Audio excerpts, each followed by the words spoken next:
আল্লাহর লিস্টে যখন আপনি পছন্দ হয়ে যাবেন, আল্লাহ লিস্টে যখন আপনি প্রিয় হয়ে যাবেন, আল্লাহ লিস্টে যদি আল্লাহ আপনাকে পছন্দ করে নেন, নিশ্চিত ভাবে আপনি গেনার সাকসেসফুল হয়ে যাবে। আপনার ভয় না, চিন্তা না, আপনার আর কোনো ডর না। এই জন্য আমার আল্লাহ যাকে পছন্দ করেন, আমার আল্লাহ যাকে ভালোবাসে, নিশ্চিত ভাবে ওই মানুষটাই হলো ভাগ্যবান। এই জন্য আল্লাহর কাছে যে প্রিয় হতে পেরেছে, সেই মানুষটাই হলো ভাগ্যবান। এই জন্য হাদিস পাকের মধ্যে পাওয়া যায়, আমার আল্লাহ সুন্দর, আমার নবী সুন্দর করে বললেন, যখন কোনো ব্যক্তিকে আমার আল্লাহ পছন্দ করে নেন, যখন কোনো ব্যক্তিকে আমার আল্লাহ ভালোবেসে নেন, যখন কোনো ব্যক্তিকে আমার আল্লাহ পছন্দ করেন, ওই সময় আমার আল্লাহ সহ্য করতে পারেন না, হযরতে জিবরাইলকে ডাক দেন, ও জিবরাইল এসো এসো এসো। হযরতে জিবরাইল যখন গিয়ে পৌঁছে যান, রব্বি আল্লাহ বলেন, আমার আল্লাহ সেই সময় বলে, ও জিবরাইল, অমুক জায়গায়, অমুক গ্রামে, অমুক পাড়াতে, অমুকের ছেলে অমুককে আমি আল্লাহ বড় ভালোবেসে নিয়েছি, আমি আল্লাহ ওই মানুষটাকে বড় পছন্দ করে নিয়েছি। ও জিবরাইল, তুমিও তাকে ভালোবাসো, পছন্দ করো। কিতাবের মধ্যে পাওয়া যায়, হযরতে জিবরাইল তখন ওই মানুষটাকে ভালোবাসতে থাকেন। আমার আল্লাহ সেই সময় বলে, ও জিবরাইল, আর দেরি করো না, দেরি করো না, একটু আসমানে ঘোষণা দিয়ে দাও, অ্যালার্ট করে দাও, একটু ঘোষণা দিয়ে দাও, সংবাদটা পৌঁছে দাও, অমুক জায়গায়, অমুক গ্রামেতে, অমুক পাড়াতে, অমুকের ছেলে অমুককে আমার আল্লাহ বড় ভালোবেসে নিয়েছে, আমি জিবরাইল ভালোবেসে নিয়েছি। ও আকাশের ফেরেশতারা, তোমরা তাকে ভালোবাসো। জোরে বলতে পারেন না? একটু খুশি মনে হয় না? আল্লাহ বলছে আমি ভালোবাসি। আল্লাহ তাকে নিজে পছন্দ করে নেয়। আর আল্লাহ যখন পছন্দ করে নেয়, ফেরেশতা জিবরাইল পছন্দ করে, আকাশের ফেরেশতা পছন্দ করে, এরপরে আমার আল্লাহ সহ্য করতে পারেন না, ওই মানুষটাকে আমার আল্লাহ এত ভালোবেসে নেন, আমার আল্লাহ সহ্য করতে না পেরে, আমার আল্লাহর স্ত্রী না থাকতে পেরে, পৃথিবীর মানুষের ভেতরে ওই মানুষটার মহব্বত বাড়িয়ে দেন, আন্তরিকতা বাড়িয়ে দেন, ভক্তি বাড়িয়ে দেন, ভালোবাসাটা বাড়িয়ে দেন। তখন আর মানুষ থাকতে পারে না, ওই মানুষটার কাছে চলে যায়, ওই মানুষটার কাছে গিয়ে মানুষের মহব্বতটা তার উপরে বেড়ে যায়। এই ভাইরাল গুলো ফেসবুকের মাধ্যমে হয় না, এই ভাইরাল গুলো ইউটিউবের মাধ্যমে হয়, এই ভাইরাল গুলো স্বয়ং আল্লাহ নিজে করে দিয়ে থাকে। এজন্য বড় পীর আব্দুল কাদের জিলানী ফেসবুকের মাধ্যমে ভাইরাল হয় না, আল্লাহ তিনাকে ভাইরাল করে দিয়েছিলেন। খাজা গরিবে নওয়াজ ফেসবুকের মাধ্যমে, ইউটিউবের মাধ্যম দিয়ে ভাইরাল হয় না, ওয়াইসকুরুনি হুজুর ফেসবুকের মাধ্যমে, ইউটিউবের মাধ্যমে ভাইরাল হয় না। ফুরফুরা শরীফ পীর আবু বকর সিদ্দিক দাদা হুজুর পীর কেবলা রাহমাতুল্লাহ আলাইহি, তিনিও ফেসবুকের মাধ্যম দিয়ে, ইউটিউবের মাধ্যম দিয়ে ভাইরাল হয় না, আল্লাহ তিনাকে ভাইরাল করেছেন। পাঁচ হুজুর কেবলা আল্লাহ ভাইরাল করেছেন। বসিরাত আল্লামা রুহুল আমিন রাহমাতুল্লাহ আলাইহি এত বড় আল্লাহর মাহবুব বান্দা, ওলি বান্দা ছিল, শুধু ভারত নয়, ভারতবর্ষের বাইরেও জিনার নামটা আল্লাহ পৌঁছে দিয়েছে। তিনাকেও কিন্তু ফেসবুকের মাধ্যম দিয়ে না ভাই, ইউটিউবের মাধ্যম দিয়ে না ভাই, লোকের মুখে মুখে মুখে মুখে মুখে মুখে প্রচারের মাধ্যমে অন্তরে মহব্বত আল্লাহ বাড়িয়ে দিয়ে ওই মানুষটাকে আল্লাহ নিজেই ভাইরাল করে দিয়েছে। অস্বীকারের জায়গা আছে? কথা বলে। আজ তো বক্তৃতা করতে গেলে ভাইরাল হওয়ার জন্য কিছু হুজুর বক্তা আছে, দেখবেন ইউটিউবারকে ভাড়া করে নিয়ে যায়। কি ঠিক বলছি না ভুল বলছি? যদিও এখানে অনেক ইউটিউবার আছে বলে এতগুলো ক্যামেরা লাগিয়েছে বলে আপনি যেন ভাববেন না যে হুজুর ভাড়া করে নিয়েছে। তওবা, আমি কোনোদিন কোনো ইউটিউবারকে ভাড়া করে নিয়ে যাইনি। কারণ আলহামদুলিল্লাহ আপনাদের দোয়ায় আমি তো ইউটিউবের জগৎ থেকে উঠিনি, আল্লাহ আমাকে অনেক আগে থেকেই তুলে দিয়েছেন। আল্লাহর শুকর, আমার পীর মুর্শিদদের দোয়া, আমার নবী পাকের ওসিলা, আর আপনাদের মুরব্বি বাবাজিদের দোয়া। আমি যখন প্রথম ওয়াজ করতাম তখন মানুষ টেপ রেকর্ডে রেকর্ডিং করতে যেত। সে বড় বড় ব্যাটারি ছিল, ব্যাটারি বুঝতে পারছেন, ব্যাটারি যে টর্চের যে ব্যাটারি গুলো হয় না, ওই ব্যাটারিতে লোকে টেপ রেকর্ডে রেকর্ডিং করতে যেত। তখন সেই ফেতেওয়ালা ক্যাসেটের যুগ ছিল। কথা বুঝতে পারছেন?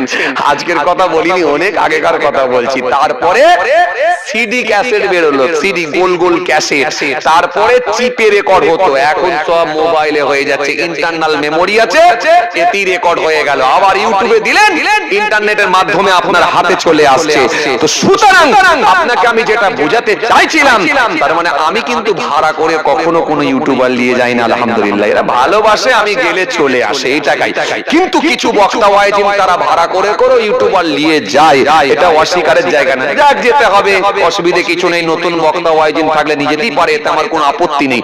কিন্তু আমি বুঝাতে চাইছি আল্লাহওয়ালা ব্যক্তি যারা, তাদেরকে আল্লাহ নিজেই ভাইরাল করে দেয়। এদের জন্য কোনো প্রচার প্রসার লাগে না, আল্লাহ নিজে ভাইরাল করে দেয়। কারণ সেই মানুষগুলোর উপরে আল্লাহ নিজে খুশি হয়ে গেছে। এটা অস্বীকারের কোনো জায়গা নেই বাবাজি। আসেন, ওই জায়গাটাই তো পৌঁছানো বড় কঠিন। ওই জায়গায় পৌঁছাতে হলেই তো বড় কঠিন। নফসের সঙ্গে লড়াই করতে হবে আপনাকে নফসের সঙ্গে লড়াই করতে হবে, তাকওয়াওয়ালা ব্যক্তি হতে হবে। এত সহজ নয়, অনেক চাপ, অনেক চাপ। পুরো কমপ্লিট করতে পারলে আল্লাহ যদি দয়া করে দেন তবে, না হলে কিন্তু হওয়া খুব কঠিন। আসেন, আমরা যেমন মানুষ অন্তত পাস তো করতে হবে, ছেড়ে দিলে তো আর হবে না। কথা বলে, ভালো নাম্বার হবে না জানি, রেজাল্ট খুব ভালো হবে না জানি, কিন্তু পাস তো করতে হবে। পাসটা তো নাম্বার তুলতে হবে, ছেড়ে দিলে তো হবে না, হাল ছাড়লে তো হবে না। 5 নম্বরটা তো তুলতে হবে। আসেন, ভুল বুঝবেন না, রাগ করবেন না। 5 ওয়াক্ত নামাজ ছাড়বেন, বছরে 1 মাস রোজা ছাড়বেন, আর হালাল খাদ্য ছাড়া হারাম খাদ্য খাবেন না যদি বুঝতে পারে। আর এই জবান দিয়ে অনর্থক কথা বলবেন না, বাজে মন্তব্য করবেন না, বাজে কথা বলতে যাবেন। জবানটাকে একটু কন্ট্রোলে রাখবেন, একটু কন্ট্রোলে রাখবেন জবানটা। জি জি জি। আর মনটাকে একটু পরিষ্কার আমাদের করতে হবে। আল্লাহ যদি রাজি হন, আল্লাহ যদি ঈমানের সঙ্গে মৃত্যু দেন, ইনশাআল্লাহ আপনি গেনার, আপনি সাকসেস। কোরআন শরীফের মধ্যে আল্লাহ সুন্দর করে বললেন, যালিকাল কিতাব লা রাইবা ফীহি হুদাল লিল মুত্তাকিন আল্লাযীনা ইউমিনুনা বিল গায়বি ওয়া ইউকিমুনাস সালাহ ওয়া মিম্মা রাযাকনাহুম ইউনফিকুন والذين يؤمنون بما أنزل إليك وما أنزل من قبلك وبالآخرة هم يؤمنون। আল্লাহ কোরআনের মধ্যে সুন্দর করে আয়াত দিয়েছেন, সূরা বাকারা, সুন্দর করে আল্লাহ। এই জন্য সুন্নাহ করে আমার সোনা বান্দা, যালিকাল কিতাব লা রাইবা ফীহি হুদাল লিল মুত্তাকিন। এই সেই কিতাব যার মধ্যে কোনো সন্দেহ নেই, যার মধ্যে কোনো সন্দেহ নেই, ভুল তো দূরের কথা, কোনো সন্দেহ নেই। হুদাল লিল মুত্তাকিন, আর মুত্তাকিদের জন্য হেদায়েত স্বরূপ। জোরে বলতে পারেন না? মুত্তাকিদের জন্য হিদায়াত স্বরূপ। এরপর আমার সুন্দর করে আমার সোনা বান্দা الذين يؤمنون بالغيب ويقيمون الصلاة ومما رزقناهم ينفقون। এরপর আল্লাহ সুন্দর করে বললেন আল্লাযীনা ইউমিনুনা বিল গায়বি, যারা গায়েবের উপরে বিশ্বাস করেছে, আল্লাযীনা ইউমিনুনা বিল গায়বি ওয়া ইউকিমুনাস সালাহ, নামাজ যারা আদায় করেছে, ওয়া মিম্মা রাযাকনাহুম ইউনফিকুন, আর আমি আল্লাহ তাদেরকে যা রিজিক দিয়েছি ওই হালাল মাল থেকে আমার রাস্তায় কিছু ব্যয় করে দিয়েছি। শুধু 5 নম্বর তোলার মতো দিচ্ছি আপনাদেরকে। আমি যেখানে যাই শুধু 5 নম্বর তোলার মতো, শুধুমাত্র সাজেশন দেখে, শুধুমাত্র যেগুলো ভেরি ভেরি ইম্পর্টেন্ট ছাঁকা নম্বর এইগুলোই আপনাদেরকে দিচ্ছি। আমি খুব বেশি চাপের দিচ্ছি না।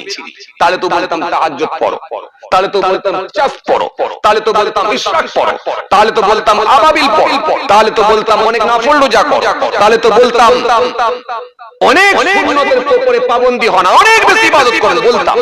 হ্যাঁ, বারণ করিনি, করতে পারে আলহামদুলিল্লাহ, করতে পারলে আপনি আলহামদুলিল্লাহ। কেন? আপনিও আল্লাহর ওলি হয়ে যাবেন।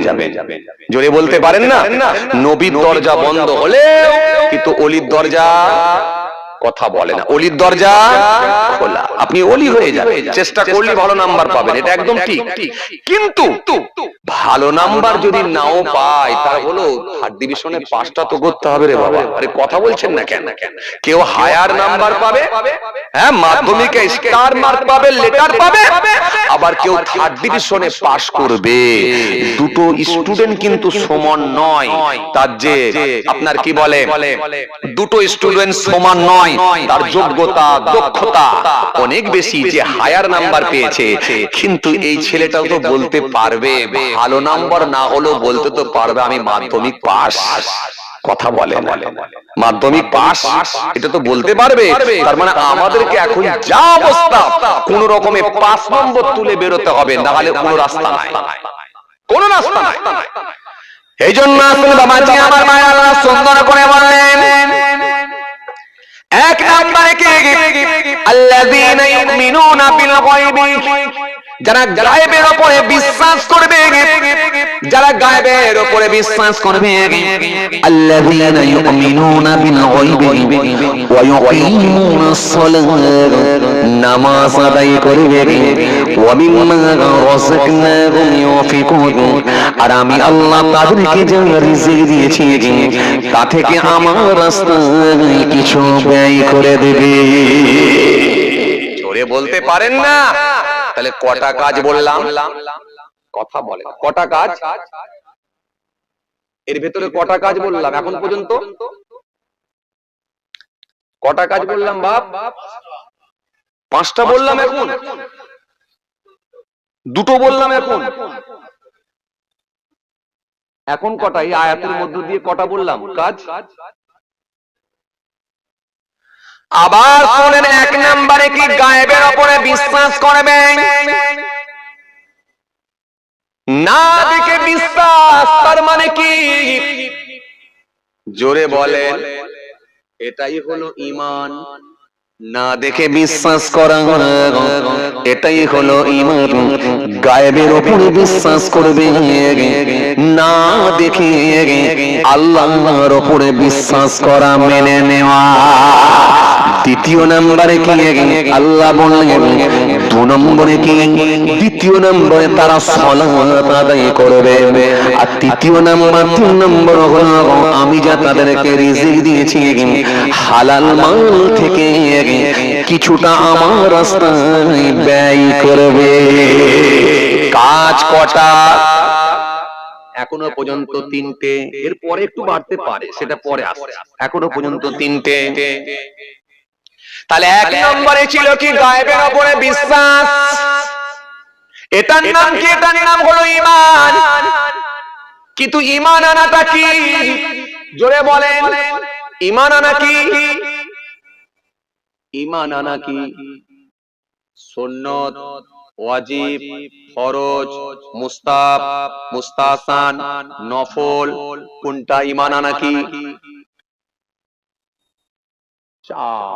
কথা বলে না কেন চাচাগুলো?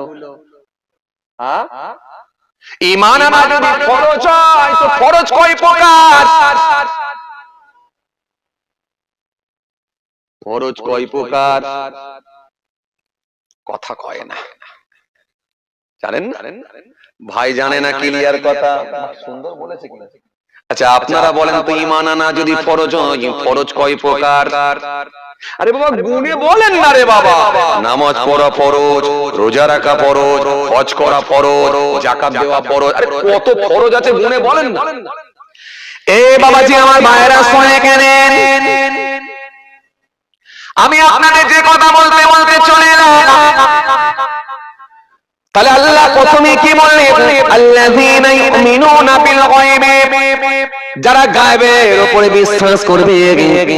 আর আমি আল্লাহ বলছি 5 ওয়াক্ত নামাজ আদায় করবে। আর 3 নম্বরে হলো আমি তাদেরকে যা রিজিক দিয়েছি তা থেকে আমার রাস্তায় ব্যয় করবে। এটা হলো মুত্তাকিদের আলামত। তাহলে 1 নম্বরে কি গায়েবের উপরে বিশ্বাস করবে, না দেখে বিশ্বাস? এই কথা বলতে গিয়ে আপনাকে আমি বলেছিলাম ঈমান আনা কি? আপনি বলেন ঈমান আনা ফরজ। ফরজ মোট 4 প্রকার।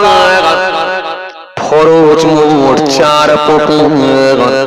এর ভেতরে একটা হলো ফরজে আইন, আর একটা হলো ফরজে কিফায়া, আর একটা হলো ফরজে দাঈ, আর একটা হলো ফরজে জান্নি। মোট ফরজ হলো 4 প্রকার। এবারে আপনাকে মেলাতে হবে ফরজে আইন কোনগুলো, ফরজে কিফায়া কোনগুলো, ফরজে দাঈ কোনগুলো, ফরজে জান্নি কোনগুলো। এবার আপনাকে মেলাতে হবে কোনটা কোন ফরজে পড়লো, মেলাতে হবে। কথা কিছু বুঝতে পারছেন? তার ভেতরে একটা ফরজ আপনাকে আমি বলছিলাম যেটা ঈমান, যেটা সর্বসময়ের জন্য ফরজ। এটাই হলো ফরজে দাঈ, যেটা সর্বসময়ের জন্য ফরজ। তার মানে জোরে বলো, হ্যাঁ, তার মানে সর্বসময়ের জন্য ফরজ। তার মানে আরে বাবা বলতে পারছেন না? নামাজ তো একটা নির্দিষ্ট টাইমে আপনার জন্য ফরজ হয়।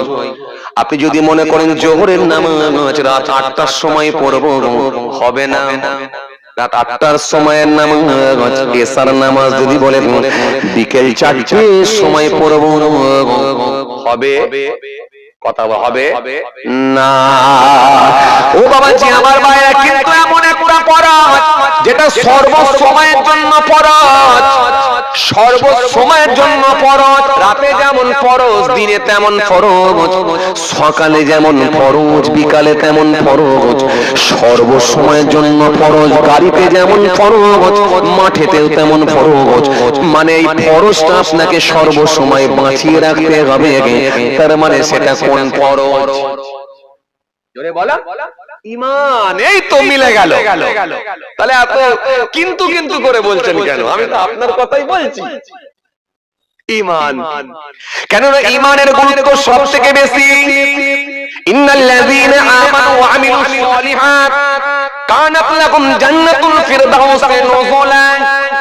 ইন্নাল্লাযীনা আমানু ওয়া আমিলুস সালিহাত লাহুম জান্নাতুন তাজরি মিন তাহতিহাল আনহারু যালিকাল ফাওজুল কাবীর। ওয়া মান ইয়া'মাল মিনাস সালিহাতি মিন যাকারিন আও উনসা ওয়া হুয়া মুমিনুন ফাউলাইকা ইয়াদখুলুনাল জান্নাহ ওয়া লা ইউযলামুনা নাকিরা।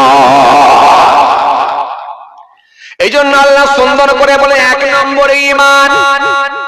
নিশ্চয় যারা ঈমান এনেছে, ইন্নাল্লাযীনা আমানু ওয়া আমিলুস সালিহাত কানাত লাকুম জান্নাতুল ফিরদাউসি নুজুলা। নিশ্চয় যারা ঈমান এনেছে আর সৎ কর্ম ভালো কাজগুলো করেছে, আমি আল্লাহ বলছি তাদেরকে আমি জান্নাত দেব। জোরে বলবেন না সুবহানাল্লাহ, একটু মহব্বতে বলবেন না। তাহলে ঈমানের আর ভালো কাজ করলে আমি আল্লাহ কথা দিচ্ছি তাদেরকে জান্নাত দিয়ে দেব। তাহলে ঈমান এমন ফরজ যেটা সর্ব সময়ের জন্য, আপনার জন্য, আমার জন্য ফরজ। তার মানে এই ফরজকে আপনি তরক করতে পারবেন না, ছেড়ে দিতে পারবেন না। এজন্য জীবনে একবার কলেমা পড়া হলো ফরজ, কলেমা একবার পড়া হলো ফরজ। আর কালেমার অর্থের উপরে মৃত্যু পর্যন্ত বিশ্বাস করার নাম হলো ফারজে। মানে মৃত্যু পর্যন্ত বিশ্বাস করতে হবে, এটা আপনি ছেড়ে দিতে পারবেন না। এজন্য রাসূলুল্লাহ বললেন ভালো মৃত্যুর আলামত গুলো নবী দিলেন, তার ভেতরে বললেন হ্যাঁ ওই কলেমা মান কানা আখিরু কালামিহি লা ইলাহা ইল্লাল্লাহ দাখালাল জান্নাহ। আমি রাসূল বলছি যে ঈমানদারের শেষ কথা হবে কলেমা, বেশক সে জান্নাতি। জোরে বলতে পারেন না? তাহলে এই কলেমা পড়া একবার জীবনে পড়া হলো ফরজ। এজন্য কিতাবের মধ্যে পাওয়া যায়, কিতাবের মধ্যে পাওয়া যায় যে ব্যক্তিটা আন্তরিকতার সঙ্গে একবার খালি কলেমা শরীফ পড়ে লা ইলাহা ইল্লাল্লাহ মুহাম্মাদুর রাসূলুল্লাহ সাল্লাল্লাহু আলাইহি ওয়াসাল্লাম, লা নেই কি নেই ইলাহা, কোন মাবুদ, কোন স্রষ্টা, কোন সৃষ্টিকর্তা, কোন মাবুদ, কোন স্রষ্টা, কোন সৃষ্টিকর্তা নেই, কোন মাবুদ নেই, কোন স্রষ্টা নেই, কোন সৃষ্টিকর্তা ইল্লাল্লাহ, কেবলমাত্র আল্লাহ ছাড়া, আল্লাহ ছাড়া কোন মাবুদ না। আল্লাহ ছাড়া কোন মাবুদ নাই, আল্লাহ ছাড়া কোন স্রষ্টা নাই। লা ইলাহা ইল্লাল্লাহ, লা ইলাহা নেগেটিভ, ইল্লাল্লাহ এটা হলো পজিটিভ। নেই কোন মাবুদ আল্লাহ ছাড়া, নেই কোন স্রষ্টা আল্লাহ ছাড়া। পরে কি বলা হলো মুহাম্মাদুর রাসূলুল্লাহ সাল্লাল্লাহু আলাইহি ওয়াসাল্লাম, মুহাম্মদ সাল্লাল্লাহু আলাইহি ওয়াসাল্লাম বলেন আল্লাহ নবী, আল্লাহ রাসূল, আল্লাহর প্রীত দূত। জোরে বলবেন না, খুশি মনে বলবেন না। এজন্য এই কলেমাটা জীবনে একবার পড়া হলো ফরজ। আর কালেমার অর্থের উপরে মৃত্যু পর্যন্ত বিশ্বাস স্থাপন করা, এটা হলো ফরজে দায়েম। কলেমার মধ্যে নাজহাতুল মাজলিস কিতাবের মধ্যে পাওয়া যায় কলেমার মধ্যে মোট 12টা অক্ষর আছে। যদি কোনো ব্যক্তি একবার খালি শ্রদ্ধার সঙ্গে আন্তরিকতার সহিত একবার খালি কলেমা শরীফটা পড়ে আমার আল্লাহ এত খুশি, এত রাজি হয়ে যায়, ওই একবার কলেমা পড়ার বদৌলতে তার নেকির খাতায় আমার আল্লাহ খুশি হয়ে গিয়ে, রাজি হয়ে গিয়ে একবার কলেমা পড়ার বদৌলতে 12 মাসের গুনাহগুলোকে আল্লাহ মাফ করে দেয়। জোরে হবে না? আরো জোরে হয় না? কিতাবের মধ্যে পাওয়া যায়, কিতাবের মধ্যে পাওয়া যায় শেখ আব্দুল ওয়াহাব দেহলভী রাহমাতুল্লাহ আলাইহি ফাতুয়া আজিজি কিতাবের মধ্যে লিখেছেন যে ব্যক্তি একবার খালি শ্রদ্ধার সঙ্গে কলেমা শরীফ পড়বে আমার আল্লাহ এত খুশি হয়ে যায়, এত রাজি হয়ে যায়, ওই একবার কলেমা পড়ার বদৌলতে তার নেকির খাতায় আমার আল্লাহ 4000 নেকি আল্লাহ লিখে দেয়। শুধু তাই নয়, 4000 গুনাহকে আল্লাহ মাইনাস করে দেয়। 4000 গুনাহ মাইনাস একবার কলেমা পড়ে। আর নবী বলেন মান কানা আখিরু কালামিহি লা ইলাহা ইল্লাল্লাহ দাখালাল জান্নাহ, যে ঈমানদারের শেষ কথা হবে কলেমা, আমি রাসূল বলছি দাখালাল জান্নাহ, তার ঠিকানা আল্লাহর জান্নাত হয়ে যাবে। জোরে বলতে পারেন না? একবার কলেমার সঙ্গে মৃত্যু হলেই আল্লাহর কুদরতি ক্ষমতায় নবী বলে দিয়ে যাচ্ছে তার ঠিকানাটা জান্নাত হয়ে যাবে। এজন্য কিছু মানুষ আছে দেখবেন এলাকায় যখন মৌর্ষ ব্যক্তি যখন কেউ হয়ে যায়, মৃত্যু কোলে ঢলে যায়, মৃত্যু মুখে পতিত হয়, এমন কিছু বয়স্ক মানুষ আছে দেখবেন তাকে জোর করে কলেমা শরীফ পড়াবার চেষ্টা করে। আছে না নাই? কোন যুবক নামাজি ছেলেরাও যায় কি যায় না? যে বলছে ও চাচা, ও চাচা বলো লা ইলাহা ইল্লাল্লাহ মুহাম্মাদুর রাসূলুল্লাহ সাল্লাল্লাহু আলাইহি ওয়াসাল্লাম পড়ো চাচা। আমি বলছি জোর করে পড়াবেন না। জোর করে কোনো জিনিসটা হয় না। জোর করে কোনো জিনিসটা চেপে চুপে ধরিয়ে হয় না। যেটা হয় প্র্যাকটিসে হয়, ভালোবেসে হয়, আন্তরিকতার সঙ্গে হয়। কথা বলছেন না কেন? জোর করে হয় না কেন? ওই চাচাটা যদি কলমা পড়ায় অভ্যস্ত না হয়, গালাগালি দিয়ে অভ্যস্ত হয়, কি করবে তখন? মৃত্যুর যন্ত্রণাটা কি আপনি মনে করছেন ছেলে খেলা নাকি? এই যন্ত্রণা কেউ ভোগ করতে পারেনি, এই যন্ত্রণা কেউ ভোগ করেনি। এই যন্ত্রণা হলো সাংঘাতিক কষ্ট। কেমন কষ্ট? সেরে খোদা আলী রাদিয়াল্লাহু তাআলা আনহু বলছেন, হ্যাঁ আমি আলী বলে যাচ্ছি যে আলী সম্পর্কে আমার নবী বলেছিলেন আনা মাদিনাতুল ইলম ওয়া আলিয়ুল বাবুহা। আমি হলাম বিদ্যার শহর, আমি হলাম ইলমের শহর, সেই শহরের দরজা হলো আমার আলী। জোরে হবে না, মহব্বতে হয় না।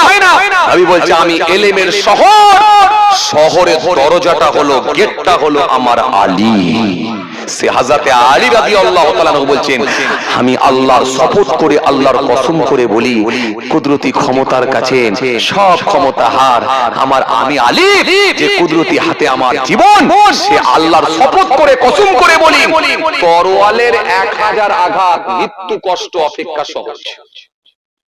কথাটা মনে হয় খুব ভালোভাবে আপনারা নিতে পারেন, কেন বুঝেননি বলে এজন্য হালকা করে মাথা নাড়ছেন। যদি বুঝতেন ঠান্ডা বেরেনে যদি নিজেকে ভাবাতেন বুঝতে পারতেন। তরোয়ালের 1000 আঘাত মৃত্যু কষ্ট অপেক্ষা সহজ। কাউকে যদি তরোয়াল দিয়ে 1000 বার কোপানো হয় কিছু পাওয়া যাবে? মনে হচ্ছে যেভাবে মাথা নাড়ছেন মনে হচ্ছে তরোয়াল ছিটকে বেরিয়ে যাবে, সবটাই রয়ে যাবে। কি বলছে? ধারালো তরোয়াল দিয়ে যদি কাউকে 1000 বার আঘাত করা হয়, কোপানো হয়, কিছু পাওয়া যাবে? জোরে বলেন পাওয়া যাবে? কিমা হয়ে যাবে, মগজ ভাজার নাই হয়ে যাবে, বট্টি হয়ে যাবে, কিমা হয়ে যাবে। হযরতে আলী বলছেন তার থেকে মওতের কষ্ট বেশি। এবার আপনাকে আমি আসল কথাটা বোঝাতে চাইছি, ফিরে আসুন। এখন এই সিচুয়েশনে যখন সে মওতের কষ্ট যখন শুরু হয়ে যাবে, জাকানদানির কষ্ট যখন শুরু হয়ে যাবে, আজরাইল যখন তার জান বের করার কাজ শুরু করবে, যখন সে মৃত্যু মুখে পতিত হবে, মৃত্যুর কোলে ঢলে পড়বে, জাকানদানির কষ্ট যখন চালু হয়ে যাবে, ভিতর থেকে ঘাড়ঘাড়ানি শব্দ শুরু হয়ে যাবে, এখন যদি জোর করে ওই চাচাকে পড়ানো হয়, পড়ো চাচা লা ইলাহা ইল্লাল্লাহ মুহাম্মাদুর রাসূলুল্লাহ সাল্লাল্লাহু আলাইহি ওয়াসাল্লাম পড়ো চাচা, ওই চাচাটা কি পড়তে পারবে বলে মনে হয়? কথা বলে। এখন কষ্টের চোটে যদি জোর করে তাকে পড়ানো হয় কি হবে? ওই চাচা যদি সারা জীবন আল্লাহ না করেন গালাগালি দেওয়ায় অভ্যস্ত হয়, মুখ দিয়ে একটা বেরিয়ে যেতে পারে, তুই বাবু আমাকে ডিস্টার্ব করিস না। কথা বলে। হ্যাঁ 102 যখন জ্বর উঠে যাবে, যদি বলা হয় সন্দেশ খাও চাচা, কি বলবে? কথা বলে না তো। এই আমার কথা মনে হয় বুঝতে পারেননি আপনারা, বুঝতে পারছেন? 102 আড়াই কি 3 যদি জ্বর উঠে যায়, তাকে যে যদি বলা হয় চাচা একটু সন্দেশ খান, কি বলবে? শুধু খাবো না বলবে? রেগে লাল হয়ে যাবে না? একটু পানি খেতে পারিনি, তুই আমাকে সন্দেশ খাওয়াতে এসেছিস, যখন সুস্থ ছিলাম তখন কোথায় ছিলিস? 103 জ্বর উঠে গেছে, এখন সন্দেশ খাওয়াতে এসেছিস। তার মানে সে যন্ত্রণায় কাতর। আর এই সময় তাকে দিলে আর ভালো জিনিস তো ভালো লাগবে না। মৃত্যুর যখন কষ্ট শুরু হয়ে গেছে, ওকে যদি আপনি বলেন জোর করে কলেমা পড়ো, তখন সে পড়তে পারবে না। সারা জীবন পড়ায় অভ্যস্ত নয়, বরং মুখ দিয়ে একটা বেফাস কথা বলে ফেলতে পারে, একটা বেফাস কথা বলে ফেলতে পারে, একটা নেগেটিভ কমেন্ট করে ফেলতে পারে, যার কারণে সেটাই তার জীবনের শেষ কথা হতে পারে, আর সেটার কারণে তার ঈমানও চলে যেতে পারে। এই জন্য তাকে জোর করে কলেমা পড়ানো সঠিক নয়, জোর করে কলেমা পড়ানো ঠিক নয়। বরং আপনি যদি তাকে কলেমা পড়াতে ইচ্ছা পোষণ করেন, আপনি নিজে যান, গিয়ে পাশে দাঁড়িয়ে দাঁড়িয়ে নিজে নিজে পড়ুন লা ইলাহা ইল্লাল্লাহু মুহাম্মাদুর রাসূলুল্লাহ সাল্লাল্লাহু আলাইহি ওয়াসাল্লাম। আপনি নিজে নিজে পড়ুন, আর আপনার শুনে যদি একবার সে পড়ে নিতে পারেন, আপনার শুনে যদি তার জবান দিয়ে আল্লাহ একবার পড়িয়ে নেয়, ওই লোকটাই হলো ভাগ্যবান। কেন আমার নবী বললেন যার শেষ কথা হবে কলিমা গো, আমি রাসূল বলছি তার ঠিকানা হবে আল্লাহর জান্নাত। তবে একটা কথা, সারা জীবন ধরে যদি পড়াই না অভ্যস্ত হয়, মৃত্যুর সময় বেরোনোটাও বড় কঠিন হয়ে যাবে। কথা ঠিক কিনা বলেন ভাই? সারা জীবন ধরে পড়ায় অভ্যস্ত, নামাজ আছে, রোজা আছে, দিন আছে, ধর্ম আছে, ইসলাম আছে, দিন আছে, আমার আল্লাহ ইচ্ছা করলে তার মুখ দিয়ে মৃত্যুর সময় কলেমা বলিয়ে নেবে। জোরে বলতে পারেন না? তাকে জোর করেও পড়াতে হয় না, বলিয়ে নেবে। আর যে লোকটা পড়ায় অভ্যস্ত নয়, জোর করে পড়াতে গেলে গোলমাল হবে। চলুন, আমি আপনাকে যেটা বোঝাতে চাইছিলাম, তাহলে ফরজ 4 প্রকার, আমি একটা একটা করে বলে দেবো, খুব খেয়াল করবেন কিন্তু। আসেন, এর মধ্যে ফরজে দাইম নিয়ে বলছিলাম, যেটা সর্বসময়ের জন্য ফরজ। এই নিয়ে বলতে গিয়ে কলেমা সম্পর্কে 2-4 কথা বলছি, কলেমার গুরুত্ব। তাহলে জীবনে যদি একবার কলেমা শরীফটা আপনি শ্রদ্ধার সঙ্গে পড়েন, আল্লাহ ইচ্ছা করলে আপনার নেকির খাতায় 4000 নেকি লিখে দেবেন, 4000 গুনাহকে আল্লাহ মাইনাস করে দেবেন, কমিয়ে দেবেন। হযরত মুসা কালিমুল্লাহ ইবনে আল্লাহকে বলেন, আল্লাহ আমি হলাম স্পেশাল নবী, আল্লাহ আপনি আমাকে নবী করেছেন, আল্লাহ আপনি আমাকে রাসূল করেছেন, আল্লাহ আপনি আমাকে কালিমুল্লাহ উপাধি দিয়েছেন, সুতরাং আপনি আমাকে একটা স্পেশাল নাম শিখিয়ে দেন, যেটা আমি ছাড়া আর কোনো মানুষ জানবে না। স্পেশাল নাম শেখান, যেটা আমি ছাড়া আর কেউ জানবে না। এই পৃথিবীর জমিনে কিছু স্পেশাল লোক আছে না নাই? দুনিয়ার হিসাবে কিছু স্পেশাল লোক আছে না নাই? কথা বলেন, আছে না নাই? আছে। হ্যাঁ, রাজ্যের দায়িত্বে যারা আছে, কেন্দ্রের দায়িত্বে যারা আছে, দুনিয়ার মানুষ এগুলোকে স্পেশাল লোক বলে মনে করে। কথা বলছেন না কেন? স্পেশাল লোক মনে করে না? এই মনে করে না? রাজ্যের দায়িত্বে যারা আছেন, কেন্দ্রের দায়িত্বে যারা আছেন, দুনিয়ার মানুষ এই লোকগুলোকে স্পেশাল বলে মনে করে। এলাকার প্রধান সাহেব, মেম্বার সাহেব, এলাকার এমএলএ সাহেব, এমপি সাহেব গ্রামে যখন যায়, দুনিয়ার মানুষগুলো তাদেরকে ঘিরে ধরে, স্পেশাল লোক বলে মনে করে। অথচ আপনার মহল্লার ইমাম, যিনি 5 ওয়াক্ত নামাজ জামাতের সঙ্গে পড়াচ্ছেন, ওই মানুষটা রাস্তা দিয়ে হেঁটে হেঁটে যাচ্ছে, তার কদর নাই, তার গুরুত্ব নাই। কথা বলছেন না? ওটা আমাদের পকেটের লোক, মহল্লার মৌলবী, মহল্লার ইমাম, খুব হালকা করে আমরা ছেড়ে দিই। এই যে রাসূল বলেন, মান আহাব্বা লিল্লাহ ওয়া আবগাদা লিল্লাহ ওয়া আতা লিল্লাহ ওয়া মানা লিল্লাহ ফাকাদ ইসতাসমাল ঈমান। বন্ধুত্ব যদি কারোর সঙ্গে করো, সেটা যেন আল্লাহর জন্য হয়। কারোর সঙ্গে যদি সম্পর্ক ছিন্ন করো, সেটাও যেন আল্লাহর জন্য হয়। আর কাউকে যদি দান দাও, সেটা যেন আল্লাহর জন্য হয়। দান করা থেকে যদি বিরত থাকো, সেটাও যেন আল্লাহর হয়। তাহলে যদি এগুলো মেনে নিতে পারো, সে তার ঈমানকে পরিপূর্ণ করে নিল। জোরে বলতে পারেন না? খুশি মনে হয় না? চলেন, আমি আপনাকে কি বুঝাতে চাইছিলাম? মুসা কালিমুল্লাহ বলেন, আল্লাহ স্পেশাল নাম আমাকে শেখা। আল্লাহ বলেন, বলো লা ইলাহা ইল্লাল্লাহ, লা ইলাহা ইল্লাল্লাহ। মুসা কালিমুল্লাহ, ও মুসা বলো লা ইলাহা ইল্লাল্লাহ। কত বড়িয়া নওজোয়ান আমাকে বাবা এই কথা বলা সাথে সাথে হযরত মুসা কালিমুল্লাহ বলেছিলেন, আল্লাহ এটা তো আপনার প্রত্যেক বান্দারাই জানে, সুতরাং এই নামটা আমাকে শেখাবেন না, আলাদা একটা স্পেশাল নাম শেখাবেন, যেটা আমি ছাড়া আর কেউ জানবে না। এটা তো সবাই জানে, এটা তো মানুষ জানে, কিন্তু আমাকে স্পেশাল নাম শেখাবেন, যেটা আমি স্পেশাল নবী, আমি ছাড়া আর কেউ জানবে না। স্পেশাল, কেননা যে জামানায় আল্লাহ নবীদেরকে পাঠান, যে জামানায় আল্লাহ রাসূলদেরকে পাঠান, সেই জামানায় নবীদের ঊর্ধ্বে কারো সম্মান আল্লাহ দেন না। মুসা নবী ছিলেন সেই বনি ইসরাইল গোত্রের মানুষ। ওই বনি ইসরাইল গোত্রে মোট 70 জন নবীকে আল্লাহ পাঠিয়েছিলেন। তার ভেতরে মুসা কালিমুল্লাহকে আমার আল্লাহ স্পেশাল নবী করেছিলেন, রাসূল করেছিলেন, কালিমুল্লাহ উপাধি দিয়েছিলেন। মনে রাখবেন, যিনি নবী তিনি রাসূল নাও হতে পারেন, কিন্তু যিনি রাসূল তিনি অবশ্যই নবী। ফরজ কয় প্রকার? কথা বলে না। ফরজ যদি 5 প্রকার হয় তো 1 নম্বরে কি? 1 নম্বরে যদি ঈমান আনা হয় তো 2 নম্বরে কি? নামাজ। 2 নম্বরে যদি নামাজ হয় 3 নম্বরে কি? রোজা যদি 3 নম্বরে হয় তো 4 নম্বরে কি? 4 নম্বরে যদি হয় তো 5 নম্বরে কি? যাকাত। যাকাত যদি 5 নম্বরে হয় আর নাই, ওযুর ভেতরে ফরজ আছে না নাই? এই বলে আছে। তাহলে ওযুর ভেতরে যদি ফরজ থাকে তার মানে কটা হলো? হ্যাঁ, 6টা না 9টা? 9টা। কেন ওযুর ফরজ কটা? জোরে বলো। 4টে। তাহলে 4টে যদি ওযুর ফরজ হয় তাহলে কটা হলো? এদিকে 5 ওদিকে 4, তার মানে 9। বাহ, সুন্দর কিন্তু বলছে ভাই। তাহলে মোট হলো কটা? 9টা কমপ্লিট। গোসলের ভেতরে ফরজ কটা? সমস্যা কটা? 3টে। আচ্ছা, 3টে যদি হয় তার মানে কটা?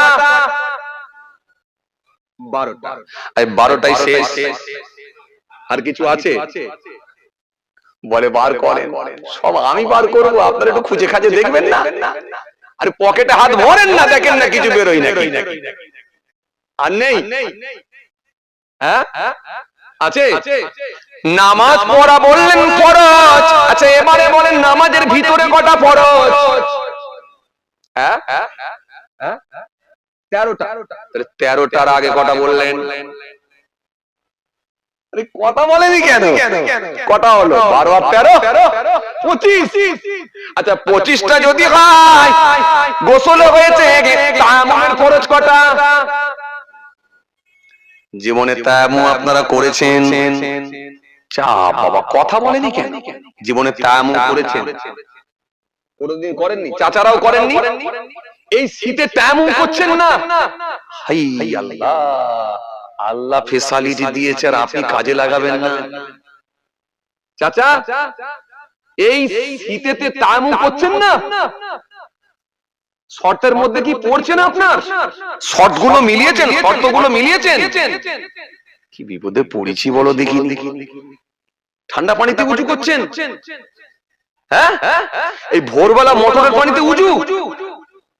আল্লাহু আকবার, আল্লাহু আকবার। জি, আমি জলসা থেকে যখন বাড়ি পৌঁছাই ম্যাক্সিমাম দিনটাই আমার ফজর হয়ে যায়। তো ফজরের সময় নামাজ পড়ব। এবারে ওই গরম পানি মেশিন টেশিন চালানোর থেকে আমি একদিন মনে করলাম যে একটু ঠান্ডা পানিতে উজু করে নিই, যা হয়। কথা বুঝছেন না?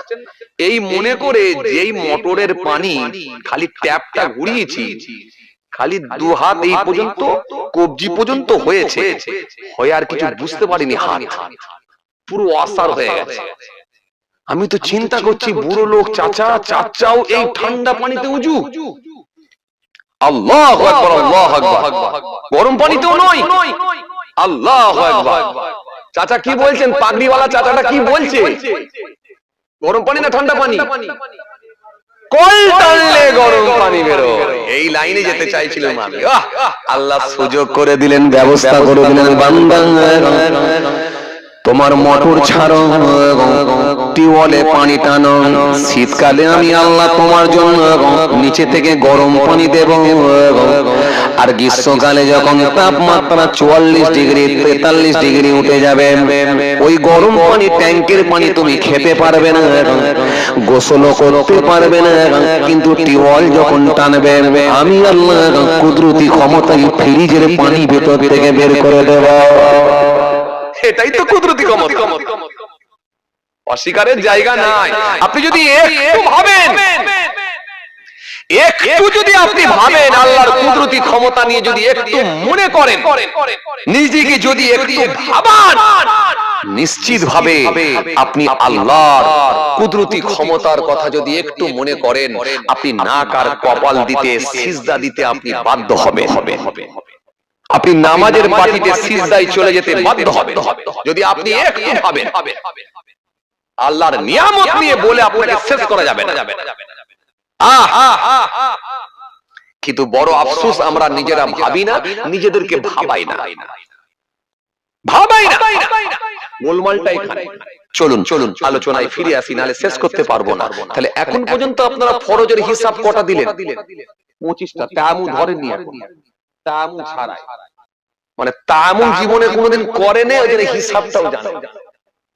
বলছে আমি তায়াম্মুম কোনোদিন করিনি। কি বিপদে পড়েছি আল্লাহ। মাঝে মাঝে করবেন, হ্যাঁ, শর্ত যদি মিলে যায় করবেন।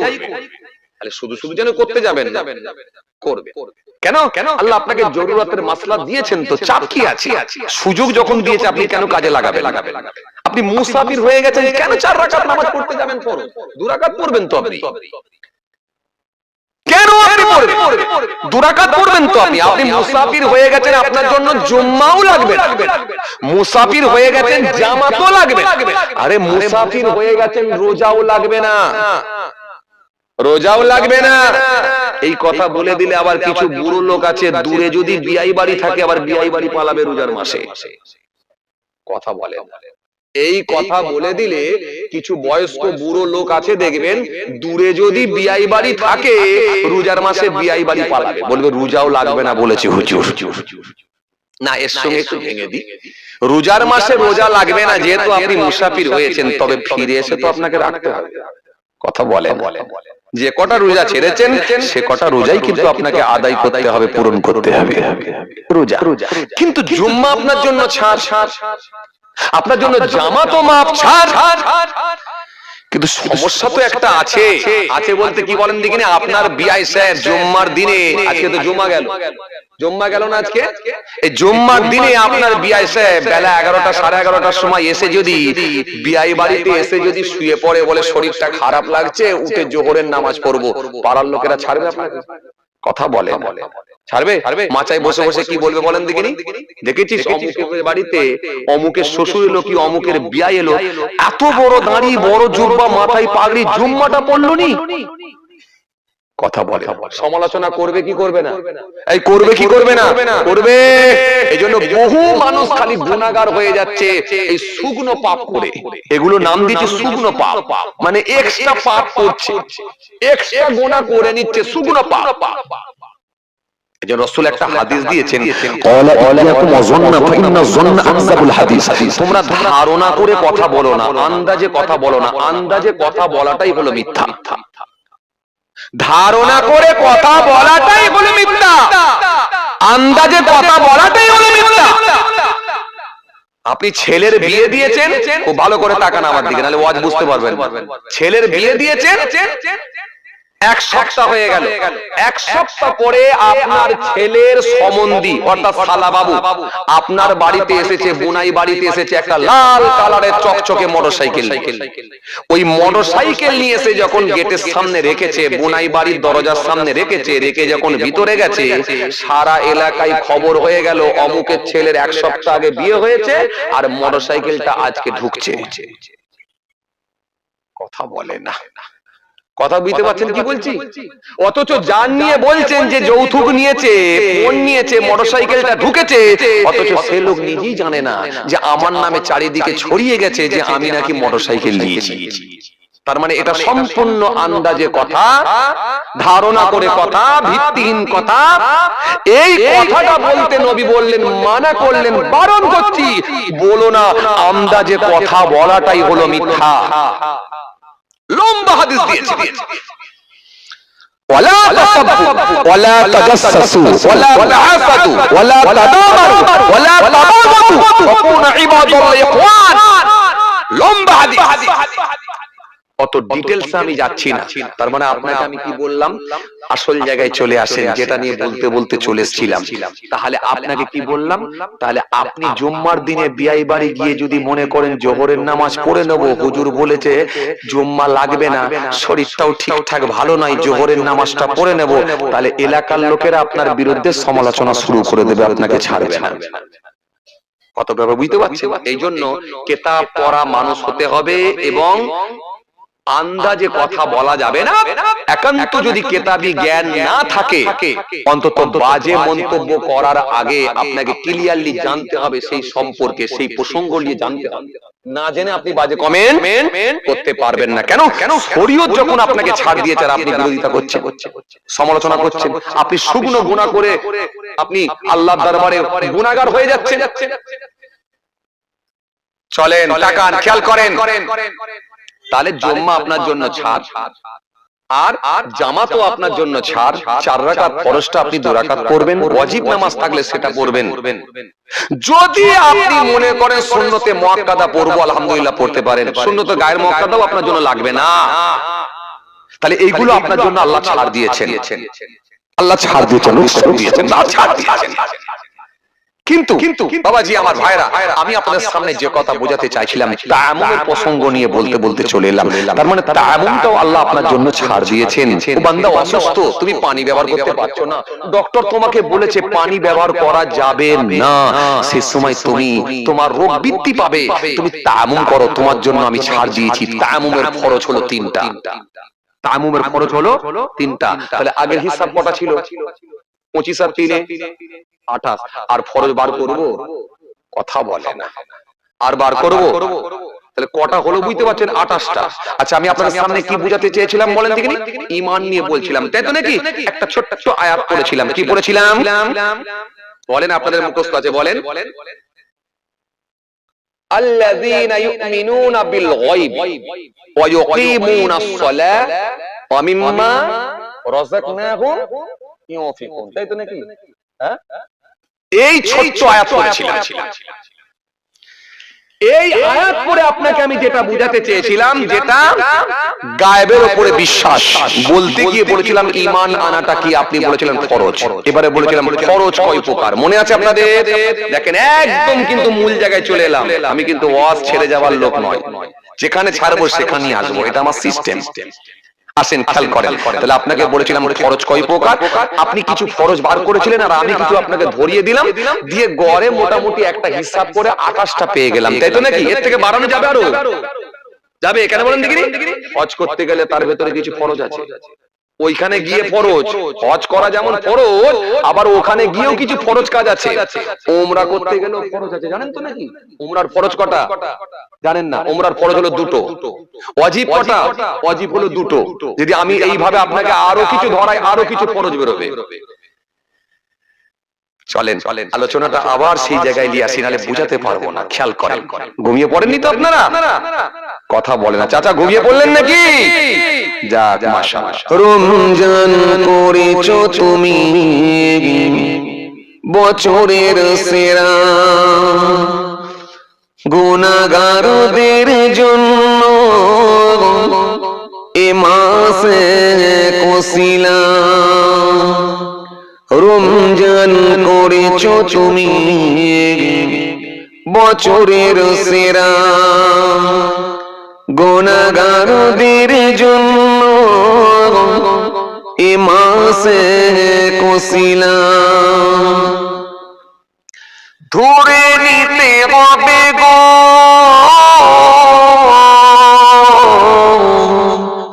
চলে গেলে মাস, তুলে নিতে হবে গো পুণ্যি সবার। দয়ার মাবুদ মরণে কি পার কিও,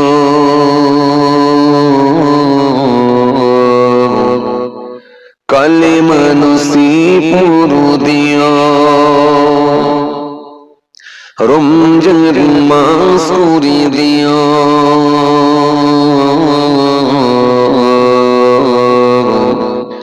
জুম্মার দিন করে দিও। ডেকে নেবে সেদিন আমারে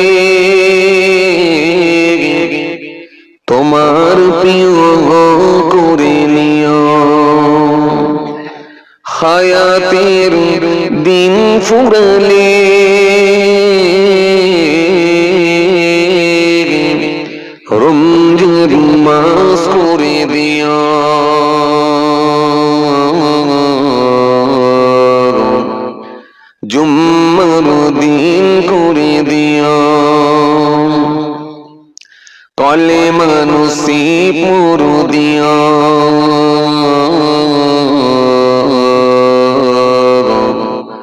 রমজান মাস করে দিও। আল্লাহুম্মা সাল্লি আলা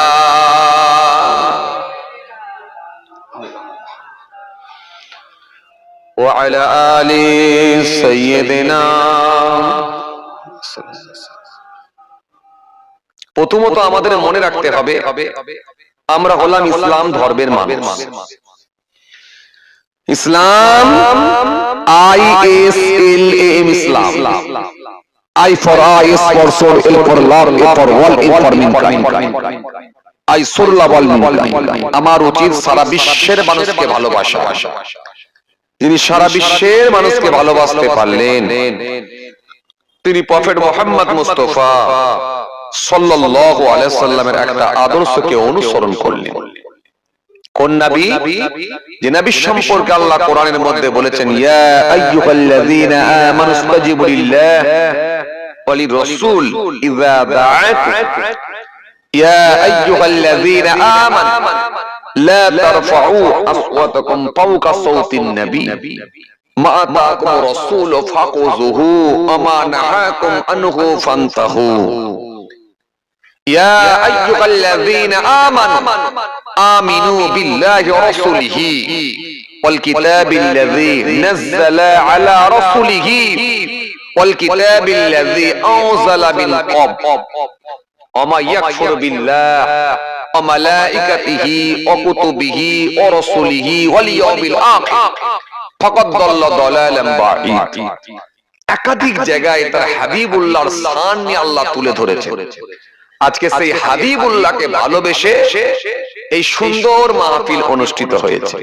আমরা কিছু মানুষ এসে বসেছি, আর কিছু মানুষ তারা ঘোরাঘুরি করে কাটাচ্ছি, কিছু মানুষ সময় অন্যদিকে ইনভেস্ট করছি, কিছু মানুষ আমরা এসে এখানে বসেছি। অনেকে হয়তো খোলা মনে, উদার মনে, বড় মনে আল্লাহর সন্তুষ্টি তার হাবিবুল্লাহকে খুশি করার নিয়তেও আমরা এসে বসেছি। কিছু আল্লাহ রাসূলের কথা শোনা এবং পাশাপাশি সেগুলোকে বাস্তবায়ন করা, কথাগুলোকে মূল্যায়ন করা, এই আমাদের লক্ষ্য, অন্য কিছু না। যদিও এখন সোশ্যাল মিডিয়ার যুগ, ইউটিউবের যুগ, এখন সব বক্তা ওয়াইজিন আমাদের পকেটে এসে যাবার কারণে জলসা মাহফিলগুলোর প্রতি আমাদের সেই আন্তরিকতাটা কমে গেছে। আমাদের মধ্যে সেই শিষ্টাচার আদবটা আস্তে আস্তে কমতে চলেছে। আমাদের মধ্যে যে একটা এরকম মাহফিলের প্রতি, কোরআন হাদিসের প্রতি যে ভক্তি ছিল, সে ভক্তিটাও কিন্তু আমাদের মধ্যে আস্তে আস্তে কমতে চলেছে। স্বাভাবিক, যে জিনিসটা আমরা বেশি পাবো সেই জিনিসটার প্রতি মহব্বত কমে যাওয়ারই কথা। কি কথা ঠিক কিনা বলবেন? যতই বেশি মূল্যবান জিনিস হোক না কেন, যত বেশি ভালো জিনিস হোক না কেন, মূল্যবান জিনিস হোক না কেন, খুব বেশি যেটাকে পাবো সেটাকে আমরা সেইভাবে আর গুরুত্ব দিতে পারবো না, মূল্যায়ন করতে পারবো না। এটা ঠিক, এটাই। এখানে মুরব্বী বাবাজিরা বসে আছে, অনেক বাপেরা বসে আছে। জিজ্ঞাসা করে দেখেন, 20 বছর আগেও তো জলসার মাহফিলে গেছে, 30 বছর আগেও তো জলসার মাহফিলে গেছে, 2 কিলোমিটার রাস্তা হেঁটে হেঁটে গেছেন, টর্চ লাইটও ছিল না, হারকেন নিয়ে, লণ্ঠন নিয়ে গেছেন, তবুও ওয়াজ শুনতে যাব, ওই হুজুর আসছে। আর আজকে আপনার পাড়া জলসা হলে ঠিক মতো লোক আসে না। যে দেখেন এই যে বাজার নাকি দিয়েছে, একটা কথা বলেন, জলসাকে কেন্দ্র করে একটা বাজার হচ্ছে গো, তাই না? বাজারে সব লোকজন ঘোরাঘুরি করছে, সব মানে ওদের এইসব লাগে না, কথা বুঝছেন? অথচ দিয়েছে চেয়ার। আগেকার দিনে একটা চটও ঠিক মতো জুটতো না। যে আমি মালদা জেলা, মুর্শিদাবাদ জেলা গিয়ে এখনো জলসায় গিয়ে আমি দেখেছি সেই প্রথা এখনো তারা ধরে রেখেছে। সেই খড়ের আঁটি তুলে নিয়ে এসে খড়ের আঁটি থেকে খড় বের করে বিছিয়ে বসছে, আবার যাবার সময় খড়কে তুলে দিয়ে যাচ্ছে। এখনো আছে। আগেকার দিনে ঠিক মতো একটা চট পর্যন্ত জুটতো না, এখন চেয়ার দেওয়া হয়েছে, চা খাওয়ানো হচ্ছে, যথেষ্ট মাহফিলের সৌন্দর্য বেড়ে গেছে। লাইটিং থেকে শুরু করে, প্যান্ডেল থেকে শুরু করে গুছানো মাহফিল, তাতেও মানুষজন যেতে চাইছে না। খালি একটাই কথা বলছে, সব আমার জানা আছে, সব আমার কমপ্লিট, আর কি করতে যাব। যদিও আসে একটু চা টা খেয়ে ঘোরাঘুরি করে একটু মার্কেটে ঘুরে গাড়ে কোন কোন হুজুর আছে বক্তা আছে একটু ওয়েটের সঙ্গে ইস্তেহারটা পড়ে নিয়ে চলে গেল, কথা বুঝলেন? সব কমপ্লিট। কি ওয়াজ করবেন ভাই? এখন শোনার লোক কমে যাচ্ছে, এবারে বলার লোক বেড়ে যাচ্ছে। খালি স্টেজে উঠতে পারে না, কিছু ভুলভ্রান্তি হয়ে যেতে পারে, গোলমাল হতে পারে, সোশ্যাল মিডিয়ার যুগ, এজন্য স্টেজে উঠে না বললেও কিন্তু চায়ের দোকানে ওরা মিস দেয় না, কথা বলে না, গরুর হাটে ওরা মিস দেয় না। ওদের লেকচারের সামনে ভালো ভালো কেতাবি আলেমরা পর্যন্ত দাঁড়াতে পারবে না, এমন ওদের মুখের স্পিড, ওদের স্প্লিং, আরে বাপ রে বাপ, যে মুখের যা ওদের যা গতি, ওদের যা স্পিচ, কথা বলার যা ধরন, যা স্পিচ, পুরি সর্বনাশ। মুখের সামনে দাঁড়ানো যায় না। চায়ের দোকানে এক একটা লোক এমন কথা বলে, আপনি দেখেছেন? এগুলো মেলাবে না আমার কথা। যাই হোক, মানুষের ভেতরে আদব কায়দা, শিষ্টাচার, আন্তরিকতা, ভালোবাসা সব যেন মরিচা পড়ে যাচ্ছে, সব যেন বিনষ্ট হতে চলেছে, সব আস্তে আস্তে শেষ হতে চলেছে।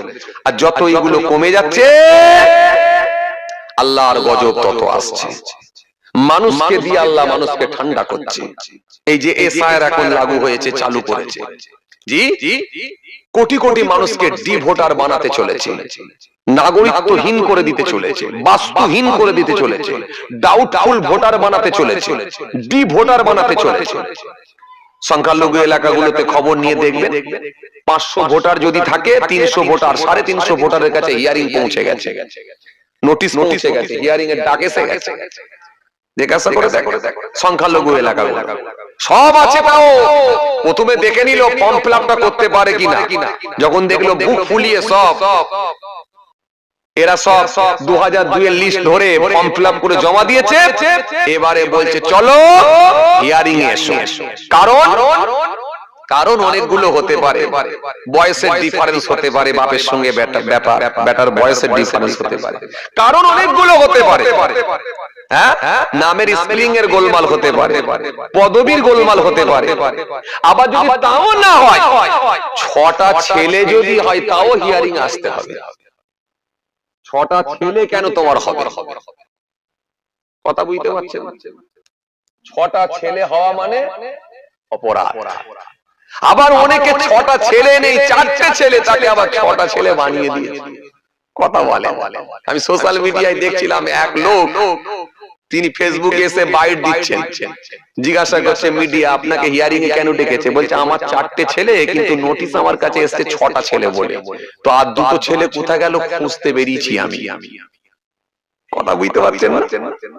যে অথচ আপনি খুব ভালো করে যদি খবর নিয়ে দেখেন, যে লোকগুলো আপনাকে এসআইআর করে নাগরিকত্বহীন করে দিতে চলেছে, আপনি যদি খুব ভালো করে খোঁজ খবর নেন, ওই লোকগুলোই আসলে, ওদের কোনো কাগজপত্র নেই, ওরা সব বাংলাদেশি লোক, ম্যাক্সিমাম লোক বাংলাদেশি। তার মানে নকল মালের ওপরে লেখা আছে নকল হইতে সাবধান। ওরা হয়ে গেল আসল, আর যারা অরিজিনাল তারা হয়ে গেল নকল। মেলা না? আমি কেন বলতে যাবো? আপনি বলেন না। বড় নেতা বলছে তো যে আমার মাও বাংলাদেশ থেকে এসেছে, বলছে তো বড় নেতা। এ তো সোশ্যাল মিডিয়ায় দেখে বলছি আমি। বড় নেতাকে দেখছি তো, তিনি মেয়ে জামাইকে নিয়ে বাংলাদেশে বসে আছে, সেই ছবি এখন ইন্ডিয়ায় চলছে, কথা বলে। তিনি এখন আবার ইন্ডিয়ার বড় নেতা। এ তো বড় নেতাদের ছবি দেখছি তো আমরা। এরকম যদি দেখেন একাধিক নেতা মন্ত্রী সব অবৈধ, এরা হয়ে গেল বৈধ। আর যারা বৈধ তাদেরকে অবৈধ বানাবার চক্রান্ত চলছে। তার মানে কত কঠিন সময়ের মধ্য দিয়ে আমরা, কত কঠিন সময়ের মধ্য দিয়ে আমরা কাটাচ্ছি, জীবনযাপন করছি, একবার ভাবেন। আসেন, ভুল বুঝবেন না, রাগ করবেন না। একমাত্র আমি দেখে নিয়েছি, রব স্রষ্টা সৃষ্টিকর্তার যদি সাহায্য আসে তবেই বাঁচার লাইন আছে, না হলে নেই। আপনার কাগজপত্র থাকলেও বাদ দিয়ে দেবে যদি তারা মনে করে একমাত্র আল্লাহর সাহায্য ছাড়া আর দ্বিতীয় কোন রাস্তা না। এজন্য আল্লাহ কোরআনের মধ্যে বলেছেন, লা তাহিনু ওয়া লা তাহজানু ওয়া আনতুম লা'লাউনা ইন কুনতুম মুমিনিন। খবরদার তোমরা ঘাবড়াবে, চিন্তিত হয়ো না, ভেঙে পড়ো না, তোমরাই বিজয়ী হবে। শর্ত একটা, ইন কুনতুম মুমিনিন, যদি তোমরা মুমিন হয়ে যাও। জোরে বলতে পারেন না, একটু মন খুলে হয় না?